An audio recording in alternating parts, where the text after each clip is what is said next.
Hi everyone, 영코리 TV 영어 코칭으로 리더라 NFL Head Coach 제이프라입니다. 여러분, 융합이란 단어 많이 들어보셨죠? 영어로는 convergence라고 하는데요. 이는 서로 다른 것들을 섞어서 새로운 무언가를 만들어내는 것입니다.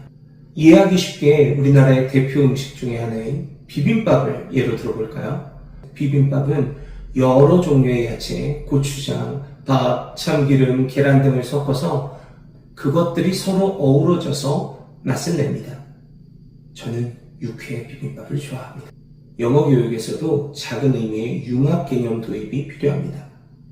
우리나라처럼 영어 노출 시간이 절대적으로 부족한 EFL 환경에서는 말하기, 듣기, 읽기, 쓰기 및 문법 등을 따로 배워야 하는 영역별 학습 방식은 그 효율성에 있어서 이미 한계점을 노출하고 있습니다. 그렇기 때문에 영어의 4대 영역과 문법이 상호 보합될 수 있는 융합형 영어 교육 방식이 필요합니다. 특히 영역별 수업의 한계를 느껴 학습 장애를 겪고 있는 슬로우 러너들에게는 창의적 융합 영어 교육의 필요성은 더욱 절실하죠. 영역별 수업의 문제점은 학습자 입장에서 볼 때 각기 다른 수업 방식에 따른 학습 혼란과 영역별 학습을 위한 수업 횟수 증가에 따른 시간적, 경제적인 부담이 가중될 수밖에 없고, 이는 곧 영어는 재미없는 과목이라는 잘못된 인식을 심어주고 사교육비 증가라는 사회적 문제를 야기시킬 수 있습니다. 수업 후반부로 갈수록 집중력이 떨어지는 학생들 때문에 고민 많으시죠? 수업 시간 내내 학생들의 흥미를 유발할 수 있는 One Source Multi-Use 강의 기법을 통한 체계적인 말하기, 쓰기, 집중 훈련으로 듣기, 읽기 및 문법을 동시에 해결할 수 있는 융합 교육이 이루어져야 영어를 보다 쉽게 지도하고 배울 수가 있습니다. 이해력이 제한적일 수밖에 없는 아이들의 특성상 우리말 설명을 통해서 영어를 이해시키려고 하는 논리적인 접근 방식은 학습자로 하여금 영어에 대한 흥미와 관심을 잃게 만듭니다. 특히 학습자의 연령이 낮을수록 이러한 현상은 더 심각합니다. 문장은 논리이고 언어는 감정이다. 이런 말이 있습니다. 영어를 지도하면서 흥미를 잃게 하는 이해를 요구하지 말고 학습자의 감정을 자극할 수 있어야 됩니다. 즉, 감정이 논리를 뛰어넘게 만들어야 하는 것입니다. 수업 시간에 학생들이 떠들거나 장난치는 것은 에너지가 넘치는 그 특성 때문입니다. 따라서 아이들을 통제하려는 순간부터 교사도 학생도 스트레스를 받을 수밖에 없죠. 중요한 것은 이러한 아이들의 특성을 인정하고 적절히 활용할 수 있어야 된다는 건데요. 인위적으로 아이들의 감정을 통제하지 말고 감정을 자극하여 수업에 몰입할 수 있도록 만드는 방법이 중요합니다. 학습자의 감정을 자극하기 위해서는 선생님 스스로 강의에 스토리를 입혀야 됩니다. 명쾌한 스토리가 있는 강의는 학습자의 흥미를 유발하게 됩니다. 졸던 아이도 눈을 뜨게 만들고 떠들거나 장난치던 아이도 교사의 말에 귀를 기울이게 되죠. 강의에 스토리가 필요한 이유가 바로 이것입니다. 그렇다면 어떻게 감정을 자극할 수 있을까요? 먼저 온몸을 던져 이야기하고 전달할 수 있어야 됩니다. 연구 결과에 따르면 언어에 대한 전달력은 7%에 불과하고 소리에 대한 전달력이 38%, body language에 의한 전달력은 무려 55%에 이른다고 합니다. 따라서 말에만 의존하지 말고 적절한 소리의 높낮이, 크기, 속도, 그리고 바디 랭귀지를 통해 학습자의 감정을 자극할 수 있어야겠습니다. 학습자의 특성 역시 고려할 요소인데요. 집중력이 좋은 아이와 산만한 아이를 동일선상에 놓아서는 안 됩니다. 각기 다른 특성을 지닌 학습자들이 쉽게 이해하고 받아들일 수 있도록 강의에 스토리를 입히고 이를 온몸으로 전달할 수 있어야 됩니다. 감정을 자극하는 과정을 통해서 학습자로 하여금 자신의 영어가 향상되고 있음을 느낄 수 있게 만들어줘야 합니다. 아이들이 할 수 있다는 자신감을 얻으면 학습 태도에 분명한 변화가 생기기 시작할 겁니다. 영어 교육 분야의 세계적인 권위자인 에드윈 코널리우스 박사는 이렇게 얘기했습니다. 얼마나 절실하게 영어를 배우려는 동기부여가 되어 있는지, 또 얼마나 노력하는지에 따라 그 성과가 다르다. 즉, 끊임없이 듣고 말하는 것이 제일 중요하다고 강조하였는데요. 그가 말하는 최상의 영어 학습 방법은 무조건 듣고 똑같이 따라하면서 배운 표현을 반복 학습을 통해 완전히 자신의 것으로 만든 후 연습할 기회를 자주 만드는 것이 중요하다고 말했습니다. 끊임없이 듣고 따라하는 연습이 중요하다는 코넬리우스 박사의 주장은 영어를 배우려는 의지와 동기부여가 잘 되어 있는 성인들에게는 최상의 학습 방법이 되겠지만 끈기가 없는 성인이나 동기부여가 잘 되어 있지 않는 학생들에게는 반복 학습 과정에서 발생하는 지루함을 극복하지 못하고 영어에 대한 흥미를 잃어 중도에 포기하게 될 확률이 매우 높습니다. 교사의 가장 큰 고민은 어떻게 가르쳐야 반복 학습을 극복하여 영어가 들리기 시작하고 말문이 터지는 임계점에 도달할 수 있도록 만들 것인가 인데요. 전문가들은 임계점에 도달하려면 약 3,000시간의 학습 시간이 필요하다고 말합니다. 단순 계산으로 하루 1시간씩 시간을 투자한다고 가정해도 약 10년의 세월이 걸리는 셈입니다.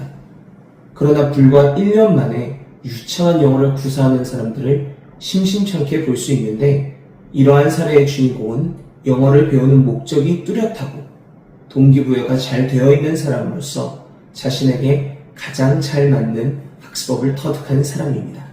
동기부여가 잘 안 되어 있는 학습자에게 필요한 것은 강한 의지력이 아니라 아웃풋을 위한 임계점에 도달할 수 있을 때까지 스스로 즐기며 연습할 수 있도록 만드는 학습법입니다.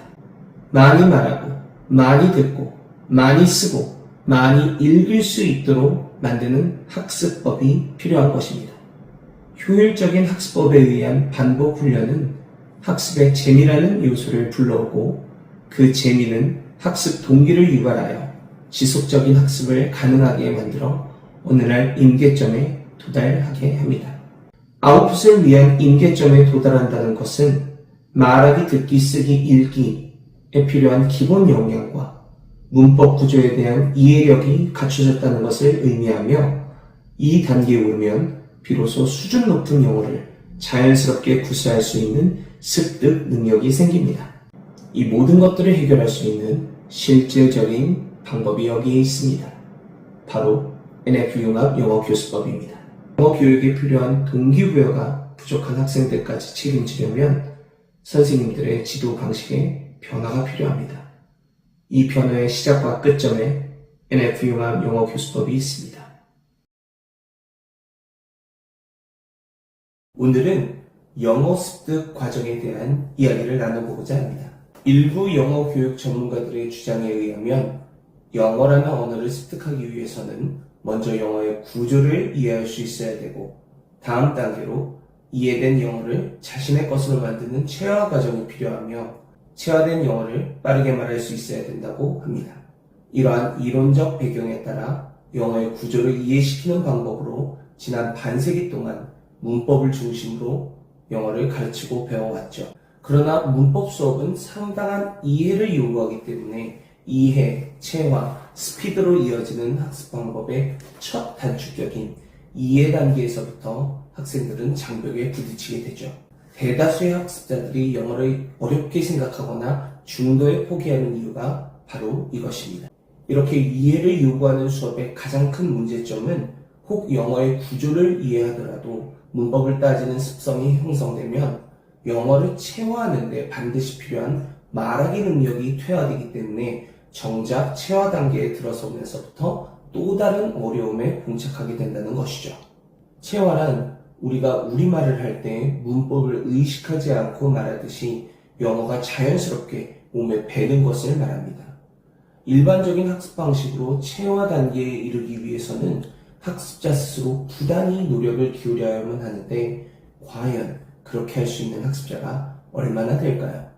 현실적으로는 학습의 동기부여가 잘 되어 있는 학생만 가능한 것이겠죠. 결국 동기부여가 약한 학생들에게는 그림의 떡이 될 수밖에 없습니다. 이해 단계를 뛰어넘어 체화 단계에 도달해야만 수준급 영어를 구사할 수 있는 것인데 대부분의 학습자들은 이해관계에 머물다 보니 많은 시간을 영어에 투자하고도 말하지 못하고 듣지 못하게 되는 것이죠. 우리말 설명에 의해 형성된 이해 능력은 정작 체화 단계에 접어들게 되면 문법 간섭 현상이라는 큰 장벽에 부딪히게 되어 원활한 의사소통을 위해 절대적으로 필요한 원어민 수준의 속도로 빠르게 말하는 것은 거의 불가능해집니다. 위에 언급한 문제를 해결하려면 교사의 역할이 학습자들을 조련할 수 있는 코치나 감독으로 거듭나야 합니다. 학습 동기 정도가 각각 다른 학습자들 모두가 영어라는 게임을 즐길 수 있도록 해야 합니다. 마치 운동선수가 게임을 뛰기 위해 부단히 몸을 만들듯이 학습자가 영어 게임에 제대로 뛰기 위해서는 소리의 법칙, 리듬의 법칙에 기초한 체계된 훈련 과정을 통해서 학습자 스스로 즐기며 영어를 습득해 나갈 수 있도록 만드는 것이 중요합니다. 결론적으로 영어를 습득하는 과정은 이해, 체화, 스피드 단계가 되어서는 안 됩니다. 이와 반대로 가장 먼저 정확한 발음과 리듬에 기초한 스피드 훈련이 필요하며 교사는 학습자 스스로 스피드 훈련을 즐길 수 있도록 코칭할 수 있어야 됩니다. 흥미를 유발할 수 있는 훈련 과정을 통해서 문법을 체화시키게 하고 자연스럽게 영어 구조를 이해할 수 있게 만드는 스피드, 체화, 이해의 단계로 나갈 수 있어야 합니다. 이 영상을 보시는 많은 영어 선생님들, 수업 시작할 때 늘 즐거운 마음으로 시작하시나요? 영어 수업을 위해 교실에 들어가는 것이 마치 누군가에게 억지로 끌려가는 것 같은 느낌을 받는 것은 학생뿐만 아니라 교사도 마찬가지입니다. 교사의 불안한 심리는 학생의 학습 효과에 부정적인 영향을 끼칠 수밖에 없으며 그 정도가 심할 경우 심적 트라우마로 이어지기도 합니다. 특히 열정을 다해 지도하는데도 불구하고 학생들의 반응이 기대에 못 미칠 경우 이러한 현상이 더 심각하게 나타납니다. 이 중 최악의 수업은 학생들과의 교감이 없이 교사 자신이 알고 있는 지식을 그냥 전달하는 식의 수업입니다.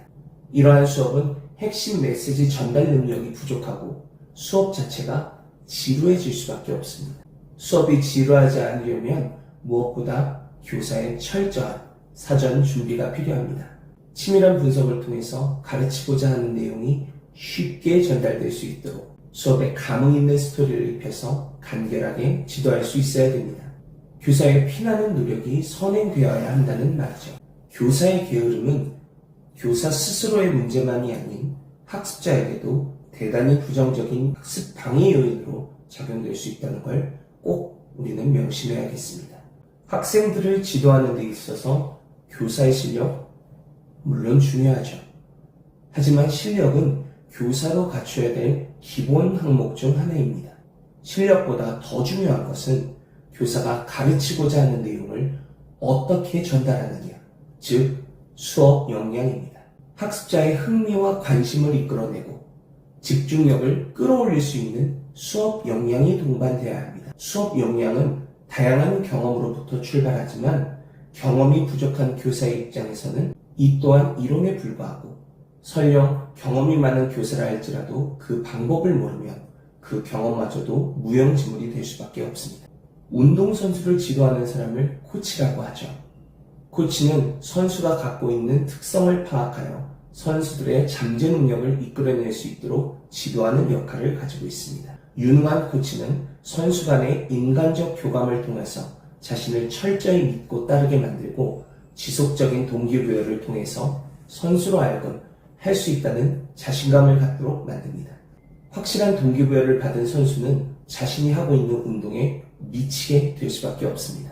뜨거운 열정이 끊임없이 샘솟기 때문이죠. 운동 코치와 마찬가지로 유능한 영어 교사 역시 확실한 동기부여를 통해 학습자로 하여금 학습에 대한 뜨거운 열정을 품게 만들고 그 열정에 의해 학습이란 이름의 게임을 즐길 수 있도록 만듭니다.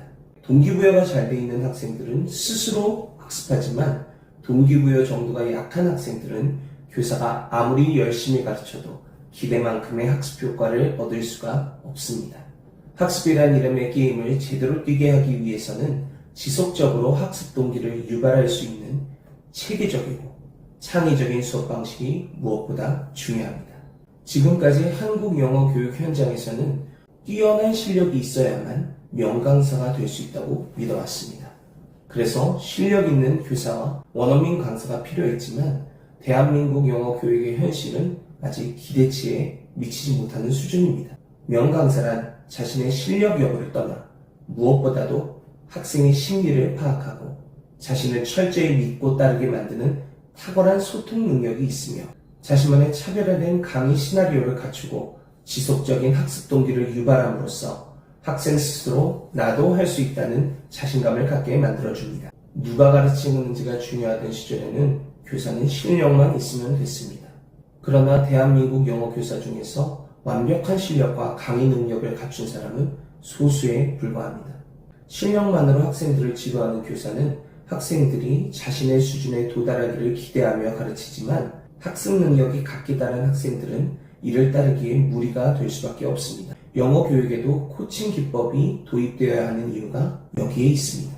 단순한 티칭 개념에서 벗어나 독창적인 강의 시나리오를 갖추고 수업 시간을 통하여 학생들의 잠재된 언어 습득 능력을 이끌어내어 스스로 즐겁게 학습할 수 있게 만드는 코칭 기법이 꼭 필요합니다.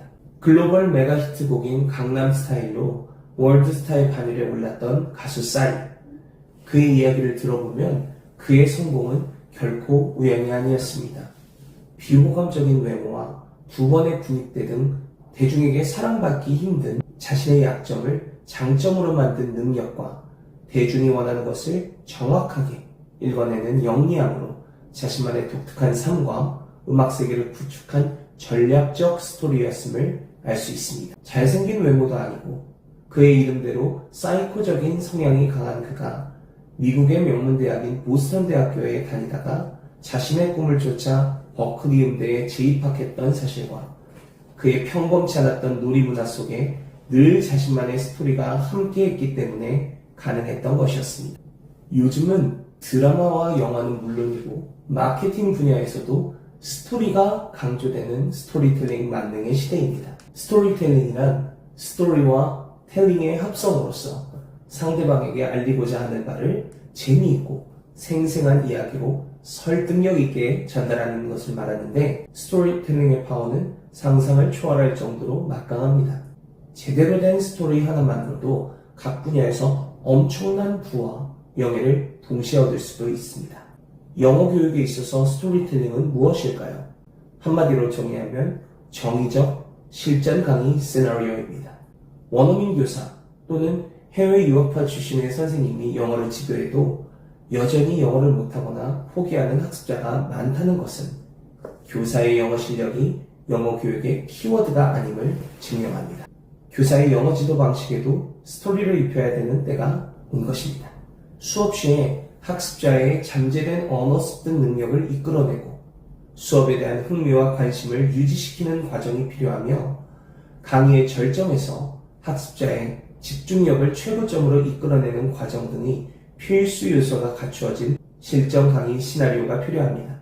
스토리가 담겨져 있는 수업을 위해서는 교사는 학습자의 심리를 꿰뚫어 볼 수 있는 지혜의 눈이 필요하고 교사와 학습자 간의 인간적 교감, 정서적 소통이 흘러넘쳐야 됩니다. 교육의 주체 또한 교사가 아닌 학습자가 주인공이 되어야 합니다. 그 주인공이 영어라는 가파른 언덕을 가볍게 즐거운 마음으로 넘어갈 수 있도록 만들기 위해서는 수업 시간 내내 학습자의 흥미와 관심이 유지되고 동시에 분명한 학습 효과를 낼 수 있는 창의적 강의 시나리오를 갖추어 최대한 심플하게 가르치고 배울 수 있어야 합니다. 영어를 지도하는 교사는 물론이고 학습자와 학부모 모두를 만족시킬 수 있는 영어 교육을 실현하기 위해서는 현장에서의 티칭 경험을 바탕으로 탄탄하게 구성된 스토리가 있는 실전 강의 노하우가 절대적으로 필요하겠습니다. 지금까지 들려드린 내용은 이론입니다. 이 이론을 바탕으로 실제적으로 교실 현장에서 풀어내는 방법이 궁금하신 분들은 NF 워크숍에 참여해보세요. 매월 둘째 주 토요일 2시에 용인수지에서 NF 워크숍이 있습니다. 자세한 사항은 고정 댓글란을 참고해주세요. 100번 반복하라. I fear not the man who has practiced 10,000 kicks once, but I fear the man who has practiced one kick 10,000 times. 전설적인 무도인이자 세계적인 영화 배우였던 브루스 리의 명언입니다. 미국의 자기계발 전문가인 제임스 클리어는 자신의 저서인 아주 작은 습관의 힘에서 어떤 습관을 자신의 무기로 만들기 위해서는 딱 4가지만 기억하면 된다고 했습니다. 모든 습관은 분명해야 되고 매력적이고 쉽고 만족스러워야 한다는 행동의 4가지 법칙입니다. 영어 학습에도 4가지 기본 법칙이 있습니다. 영어를 제대로 배우기 위해서는 먼저 충분한 동기가 부여돼야 되고 학습 과정이 단순 명료하고 재미있어야 하며 자신의 노력에 따른 확실한 결과를 보장할 수 있어야 합니다. 그러기 위해서는 짧고 쉬운 문장이라도 100번 이상을 소리내어 읽고 말하며 써보는 반복 훈련이 필요합니다. 여러분, 나는 파인 애비뉴 20번지에 삽니다. 영어로 어떻게 얘기할까요? 3, 2, 1 맞습니다. I live at 20 Pine Avenue. I live at 20 Pine Avenue.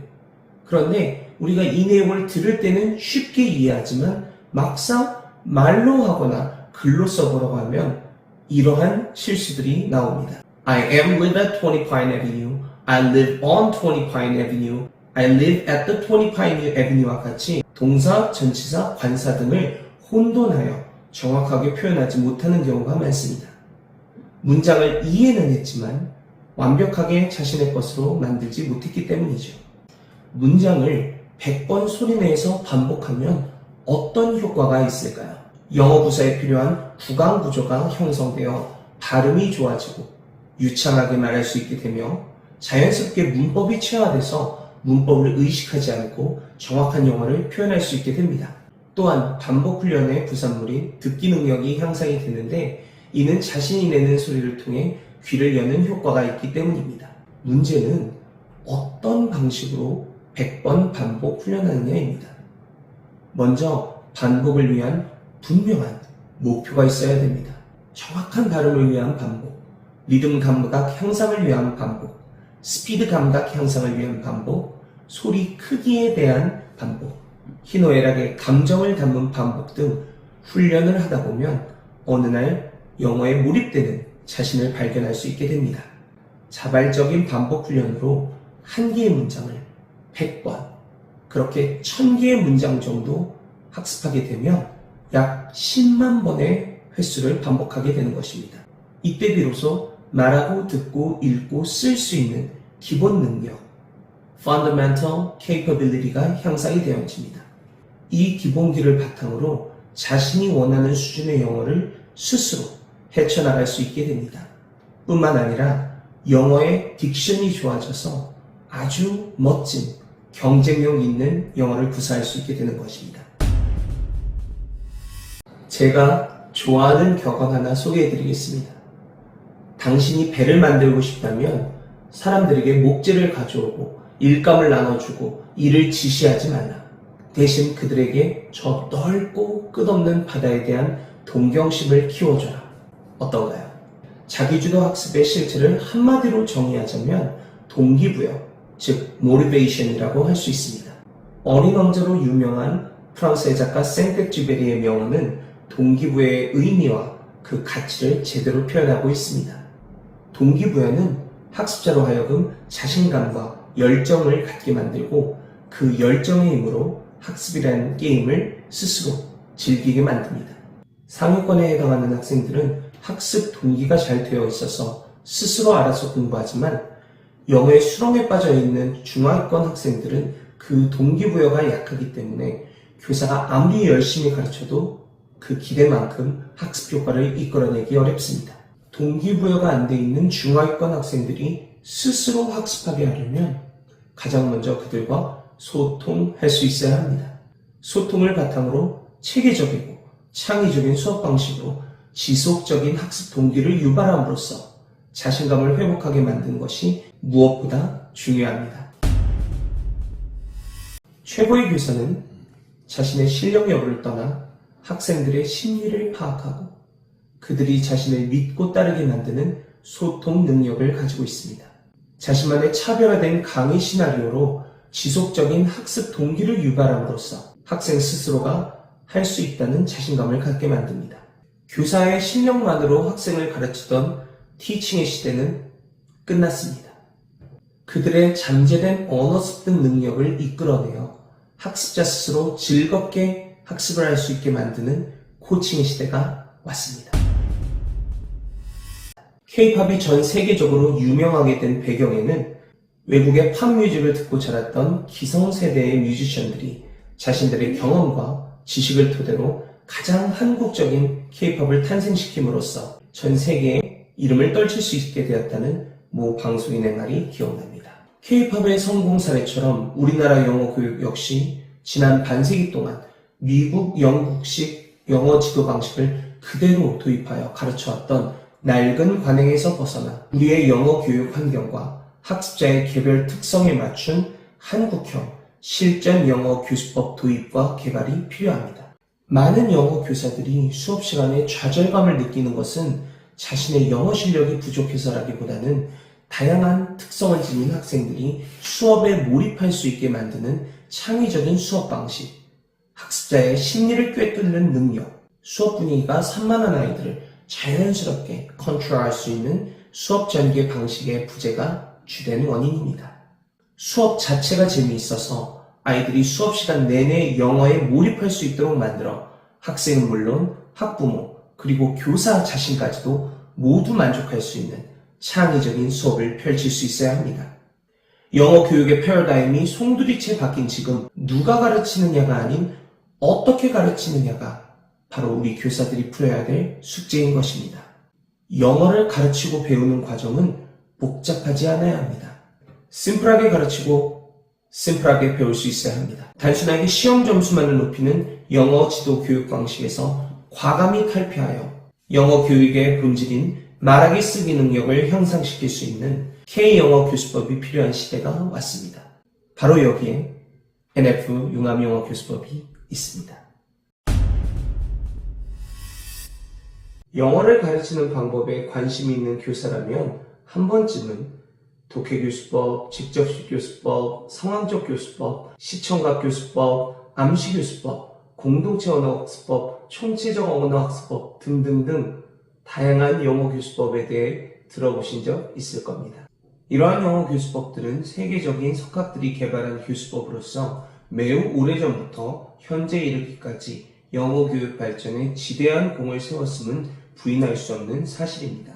하지만 이러한 교수법들이 특정 이론에 치우쳐 실용 언어 차원의 읽고 쓰고 말하기를 배우고자 하는 사람들에게 학습상의 혼란을 야기시킨 것은 아닌가 반문해 봅니다. 정확한 이론이 배경이 되어야 되는 과학이나 수학과는 달리 영어는 하나의 언어에 불과합니다. 영어라는 언어를 배우는 것은 그 이론적 배경이 얼마나 훌륭한지가 중요한 것이 아니라 어떻게 가르치고 배워야 어렵지 않게 영어를 잘 습득할 수 있는지가 중요합니다. 즉, 이론보다는 실전 경험을 바탕으로 한 실전 학습법이 절대적으로 필요하다는 결론과 함께 얼마만큼의 영어 습득 효용 가치를 부여할 수 있느냐가 교수법의 진정한 가치라고 볼 수 있습니다. 바로 실전의 법칙입니다. 아무리 훌륭한 요리책이 있다 한들 요리하는 방법만 알아서는 음식의 맛을 제대로 낼 수가 없습니다. 실제로 조리 연습을 해봐야만 원하는 맛을 제대로 낼 수 있는 것처럼 영어라는 맛을 제대로 내기 위해서는 지속적인 훈련 과정이 필요합니다. 이때 중요한 것은 지속적인 동기유발을 가져올 수 있는 재미라는 요소가 끊임없이 동반돼야 한다는 사실입니다. 영어를 좋아하던 아이가 영어에 흥미를 잃기 시작하는 시점은 문법을 배우기 시작하는 초등 고학년 때부터 중학교 때인 것을 알 수 있습니다. 이러한 영어 기피 현상은 문법 자체가 어려워서라기보다 문법을 이해하기 위한 우리말 설명이 더 어렵게 느껴지기 때문입니다. 학습자들이 어려워하는 문법 파트 중에 하나인 시제를 예로 들어보겠습니다. 시제에는 현재, 과거, 미래, 현재 진행, 과거 진행, 현재 완료, 현재 완료 진행, 과거 완료, 과거 완료 진행 등이 있는데 영어는 고사하고 우리말로도 잘 이해가 안 되죠. 특히 이해가 부족한 슬로우 러너들에게 이해를 요구하는 수업을 하게 되면 학습적 흥미가 떨어질 수밖에 없고, 흥미가 떨어진다는 것은 영어를 포기할 가능성이 매우 높아진다는 것을 의미합니다. 여러분, 비가 옵니다. 영어로 어떻게 얘기하죠? It rains. It rains. 비가 왔습니다는요? It rained. 비가 오고 있습니다. It is raining. 비가 오고 있었습니다. It was raining. 여기까지는 쉽죠. 그러면 어제 비가 왔습니다. It rained yesterday. 어제 비가 오고 있었습니다. It was raining yesterday. 난이도를 좀 올려볼까요? 어제부터 비가 옵니다. It has rained since yesterday. It has rained since yesterday. 어제부터 비가 오고 있습니다는요. It has been raining since yesterday. It has been raining since yesterday. 어제부터 비가 왔었습니다. It had rained since yesterday. It had rained since yesterday. 마지막으로 어제부터 비가 오고 있었습니다는요. It had been raining since yesterday. It had been raining since yesterday. 이러한 문장들처럼 조금씩 다른 우리말 표현들이 정확하게 영어로 어떻게 표현되는지를 안다면 굳이 어려운 문법 설명이나 이해가 필요할까요? 상당한 수준의 이해력을 요구하는 비효율적인 우리말 설명 대신에 문법을 기초로 한 체계적인 말하기 쓰기 훈련을 통해 자연스럽게 문법을 체화시키는 것이 가장 좋은 학습 방법입니다.